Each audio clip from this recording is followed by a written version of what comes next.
봉독하겠습니다. 우리 구주 하나님과 우리의 소망이신 그리스도 예수의 명령을 따라 그리스도 예수의 사도된 바울은 믿음 안에서 참 아들 된 디모데에게 편지하노니, 하나님 아버지와 그리스도 예수 우리 주께로부터 은혜와 긍휼과 평강이 내게 있을지어다. 내가 마게도냐로 갈 때에 너를 권하여 에베소에 머물라 한 것은 어떤 사람들을 명하여 다른 교훈을 가르치지 말며 신화와 끝없는 족보에 몰두하지 말게 하려 함이라. 이런 것은 믿음 안에 있는 하나님의 경륜을 이룸보다 도리어 변론을 내는 것이라. 이 교훈의 목적은 청결한 마음과 선한 양심과 거짓이 없는 믿음에서 나오는 사랑이거늘, 사람들이 이에서 벗어나 헛된 말에 빠져 율법의 선생이 되려 하나 자기가 말하는 것이나 자기가 확증하는 것도 깨닫지 못하는도다. 그러나 율법은 사람이 그것을 적법하게만 쓰면 선한 것임을 우리는 아노라. 알 것은 이것이니 율법은 옳은 사람을 위하여 세운 것이 아니요 오직 불법한 자와 복종하지 아니하는 자와 경건하지 아니하는 자와 죄인과 거룩하지 아니한 자와 망령된 자와 아버지를 죽이는 자와 어머니를 죽이는 자와 살인하는 자며 음행하는 자와 남색하는 자와 인신매매를 하는 자와 거짓말하는 자와 거짓 맹세하는 자와 기타 바른 교훈을 거스르는 자를 위함이니, 이 교훈은 내게 맡기신 바 복되신 하나님의 영광의 복음을 따름이니라. 아멘. 이제 담임 목사님께서 하나님의 영광의 복음을 따르라 라는 제목으로 말씀 전해주시겠습니다.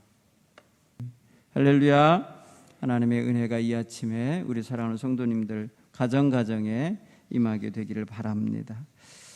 특별히 여러분 이번 2주간 동안 갖는 특별 새벽 기도회는 우리 모두가 삶의 중심점에 기도를 두기를 원하는 것이에요. 기도 생활을 중심하여 생활하셨으면 좋겠다. 그리고 감사의 절기가 다가오고 있습니다. 그래서 하나님께 감사를 회복했으면 좋겠다. 불평하고 원망하기를 그냥 습관처럼 하던 입술이 이제 하나님 감사합니다 하면서 고난을 이겨낼 수 있는 힘을 얻게 되기를 바랍니다. 특별히 세 번째로는 새 생명 전도 운동을 전개하고 있으니 우리의 사명, 우리의 하나님께로부터 받은 명령을 잘 감당할 수 있는 능력이 있게 되기를 원합니다. 이렇게 기도하시면서 가기 바랍니다. 이러한 모습들을 하나하나 하나님 앞에 나갈 때에 우리는 건강한 성도가 되고 우리 교회는 건강한 교회로 세워지는 은혜가 덧입혀질 줄 믿습니다.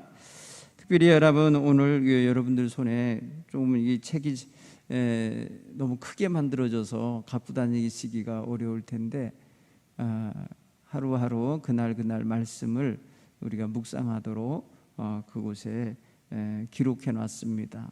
여러분 활용하시면 좋겠습니다.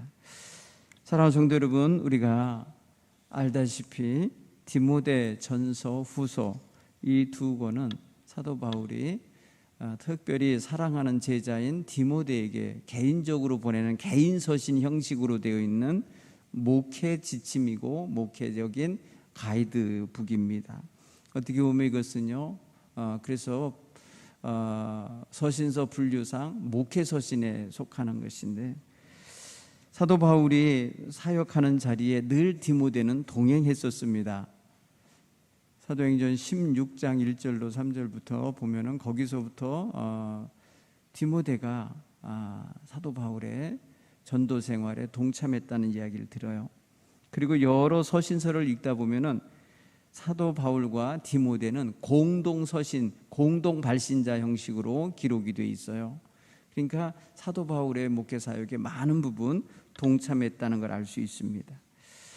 자, 교회는요, 처음엔 오늘날 같이 이렇게 안정적이고 질서 있고 체계가 있고 이렇게 조직이 돼 있고 제도화되어 있는 그런 게 아니었어요. 처음 교회는 그냥 동네 이렇게 예수 믿는 사람이 생겼는데 이 사람들을 관리해 줄 사람도 없고 이 사람들을 엮어서 묶어줄 사람도 없고 이 사람들을 데리고 함께 목회하는 사람이 없었어요. 그러니까 사실 복음을 듣고도 몇 날 못 지나가면은 그냥 바로 그 본래 생활하던 문화, 그런 어떤 우상 숭배, 그런 세상 생활이 그냥 접할 수밖에 없는, 그런 시대예요. 그런데 사도 바울이 에베소 지역에 오래 머물렀어요. 오랫동안 머물며 그곳에 거주하면서 정주하며 목회를 했었어요. 정말 사도 바울의 서신서를 보면 가장 뭐랄까요, 체계적이고 교회에 대하여 잘 가르친 서신이 있다면 그게 바로 에베소거든요. 에베소서. 근데 그 에베소라고 하는 지역에서 사도 바울이 3년 넘게 목회를 했어요. 그리고 그곳을 떠날 때에 마케도니아로 이동할 때, 아시아거든요, 거기는요. 지금의 터키예요. 터키 땅이었어요. 그런데 그곳에서 복음 전하면서 그곳에서 제자 훈련하고 두란노 서원에서 그리고 많은 사람들을 길러냈는데, 그 이후에 마케도니아라는 곳으로 넘어가는데 바로 유럽이에요. 거기는 유럽으로 넘어갔는데 그곳의 교회들을 돌아보는 그런 생활을 하게 돼요. 그럴 때에 마게도냐로 넘어갈 때 디모데를 에베소에 머물게 했다는 거예요. 오늘 성경 3절에 보면은 내가 마게도냐로 갈 때 너를 권하여 에베소에 머물라 한 것은, 그래서 에베소에 머무르라고. 여러분, 이 디모데는요, 터키 중에서도요, 중앙 터키예요. 거기가 자기 출신지예요. 루스드라라고 하는 지역 있잖아요. 이고니온 루스드라 지역이라는 곳에 그곳 출신인데, 그곳에서 픽업해서 데리고 와서 이 에베소 서쪽이에요. 터키의 제일 서쪽. 그 서쪽 도시에 그곳에 머물게 했어요. 그 머물게 한 곳은 바로 사도 바울이 오래 목회하는 자리, 그 모든 공을 많이 들인 그 지역을 좀 더 돌보라고 남겨놓고 갔었다라고 표현하고 있는 거죠. 자, 오늘 이 본문의 말씀을 통해서 우리가, 그런데 당시 교회에 두 가지 문제가 있었어요. 첫째는 교회, 몸된 그리스도의 몸된 교회 밖으로부터 오는 환란이 있었어요. 핍박. 그것은 이교 문화에서 오는 핍박도 있고요.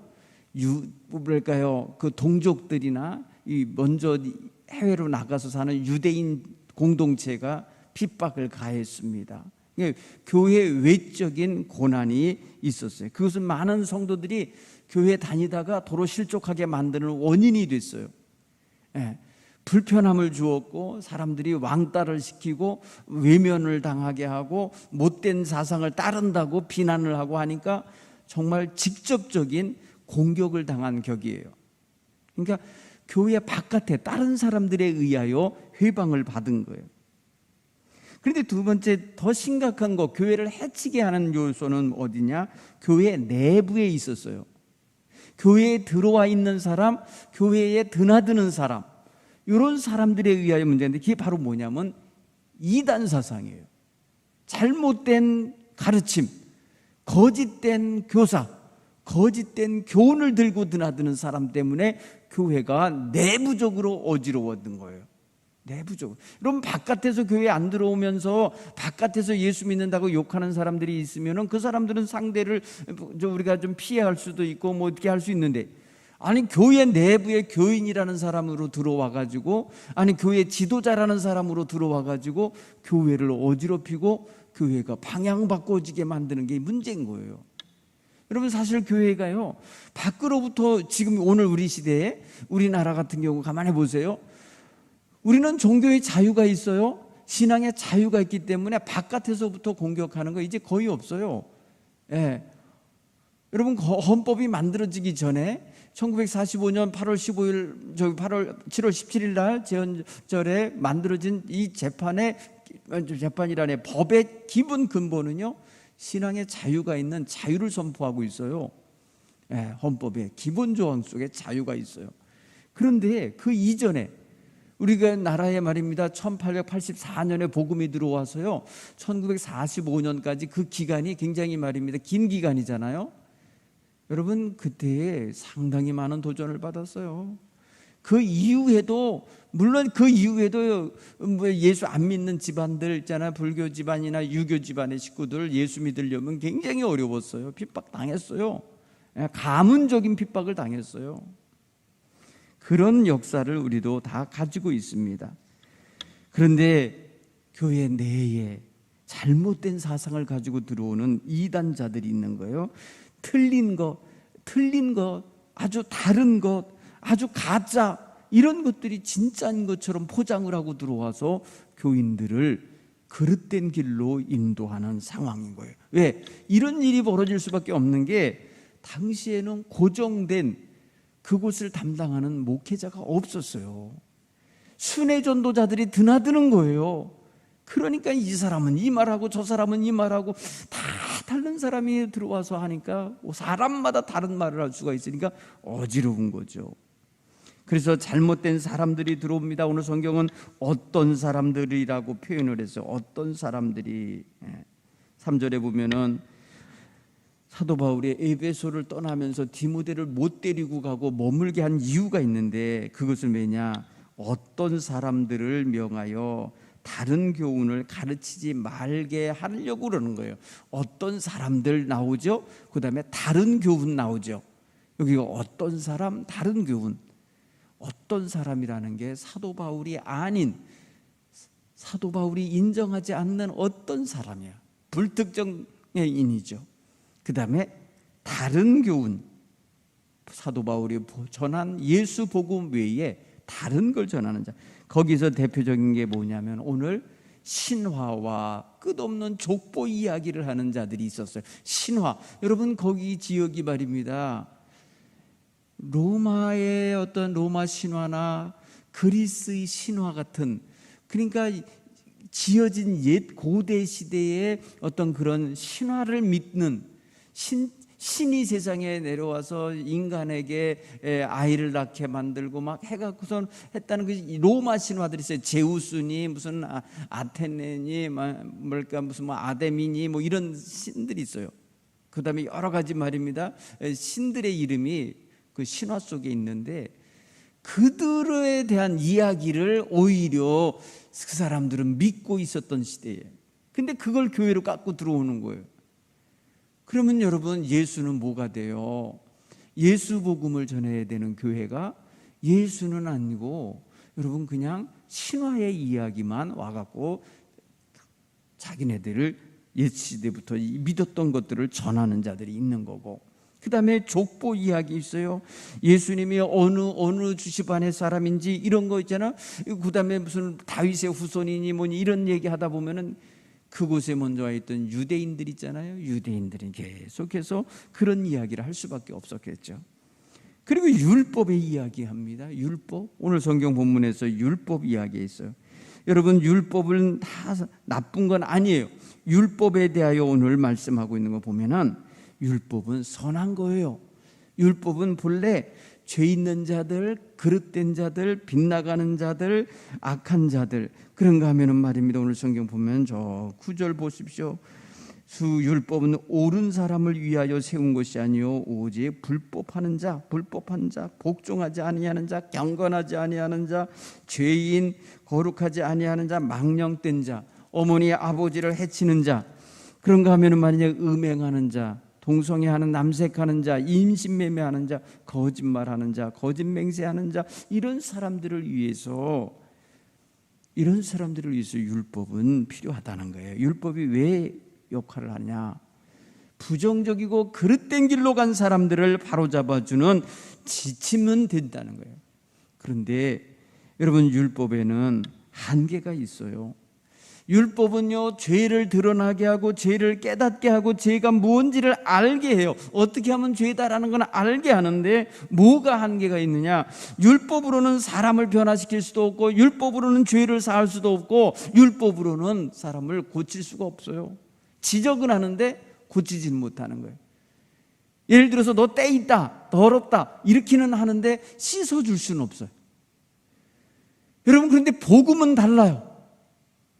복음은 우리에게 죄 있는 자라는 걸 알게 함과 동시에 씻어줍니다. 복음은 뭐예요? 용서가 담겨요.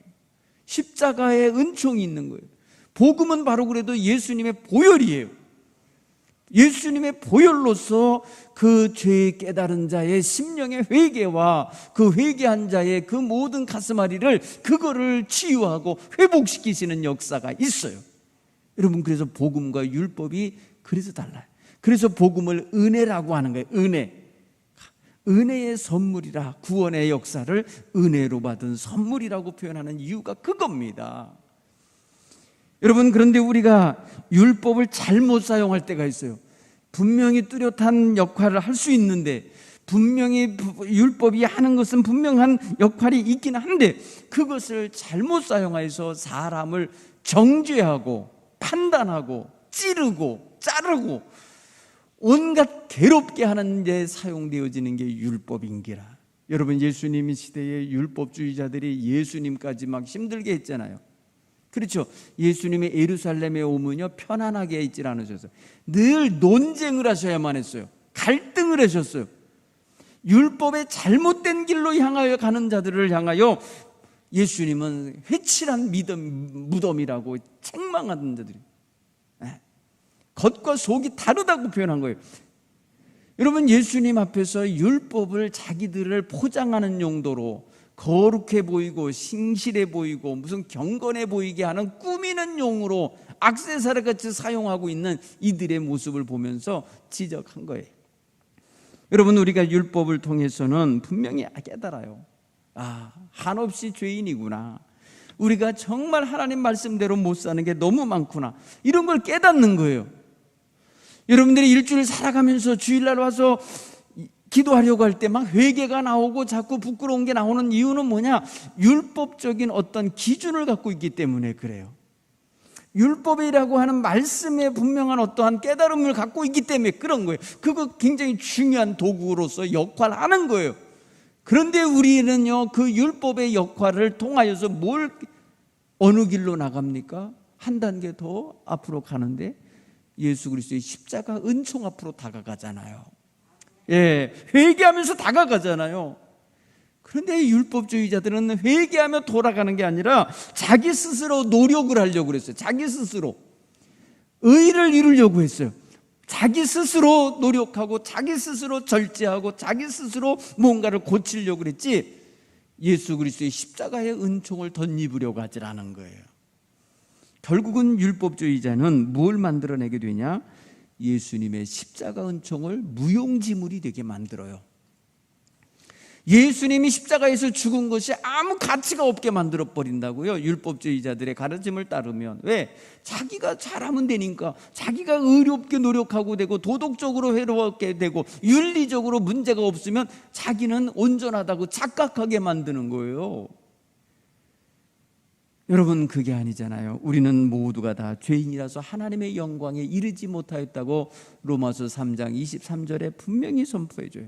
이 말은 다른 말로 말하면 모든 사람이 죄를 범하였음에, 그랬으니까 모든 사람이 죄인이다, 이런 순이잖아요. 그게 여러분 율법적인 시각을 가지고 있던 사도 바울의 눈으로 봤을 때 모든 사람은 죄인이야, 죽을 수밖에 없어, 하나님의 영광의 나라에 이를 수도 없어, 이걸 깨달은 거예요. 그렇기 때문에 은총이 필요해요. 그렇기 때문에 그 모든 죄인이 죄를 깨닫고 하나님의 선물되는 의롭게 하시는 은총, 죄 없다 선포해 주시는 은총, 하나님과 화목된 자다라고 하는 은총이 필요한 거예요. 사랑하는 성도 여러분, 행여라도 여러분 마음에 율법이 자리 잡고 있어갖고 율법을 오용하면서 자식들을 판단하고 정죄하고 옥조이고, 여러분 틀이 좁은 사람이 되면 안 돼요. 율법은 딱 고정되어 있어서 틀이 안 늘어나요. 커질 수가 없어요, 율법은. 그러나 은총은 달라요. 은혜의 복음은 항상 이게 열려 있습니다. 열린 문과 같은 거예요. 누구든지 오라 부르시는 거예요. 죄인들은 모두 다 오라고 부르시는 거예요. 누구든지 예수 믿으면 죄 사함 받는다고 선포하는 게 바로 그 은혜의 복음의 메시지잖아요. 사랑하는 성도 여러분, 오늘 우리는 그런 면에서 생명의 복음, 영광의 복음을 따라 살아야 됩니다. 우리는 그리스도인이에요. 예수 안에 있는 생명의 복음을 소유한 백성이에요. 그러므로 죄가 없는 인생이 없기에 이 은총이 필요한 거예요. 이 생명의 복음이 모든 사람에게 필요한 거예요. 이 복음을 받은 자에게 선포되어지는 기쁨의 소식이 있으니 죄를 용서하신다는 거예요. 용서하신다. 여러분, 용서받는다고 할 때의 그 희망과 그 기쁨이 얼마나 큰지 몰라요. 용서받지 못하고 정죄당하는 사람의 마음은 무거워요. 힘겨워요. 따라서 오늘 저와 여러분은 주님의 죄 없다 하시는 은총, 죄를 용서하시는 은총, 의롭다 칭해 주시는 은총을 우리는 늘 받고 있음에 감사해야 될 줄 믿습니다. 복음 안에 그래서 참된 소망이 있는 거예요. 복음 안에 그래서 참된 기쁨이 있는 거예요. 복음 안에 용납하심과 허용하심과 품어주심이 있기 때문에 우리는 그 복음 안에 참된 사랑이 담긴 것을 알게 되는 것이에요. 사랑하는 성도 여러분, 이번 한 주간 사시면서 기도하시면서 특별히 우리 이 목회 서신 가운데 디모데 전후서를 묵상하게 될 텐데, 정말 여러분, 우리로 하여금 구원의 역사, 주의 용서하시고 사하시고 새롭게 하시는 역사를 경험하면서 정말 내가 행복한 자리에 있는 거구나, 하나님이 나를 얼마나 복된 자리에 앉혀주신 건가, 이거를 깨닫게 되시는 귀한 성도 여러분이 되기를 간절히 축원합니다. 오늘 들은 말씀을 생각하면서 묵상하면서 율법이 할 수 있는 것과 할 수 없는 게 무엇인지 여러분 묵상해 보시기 바랍니다.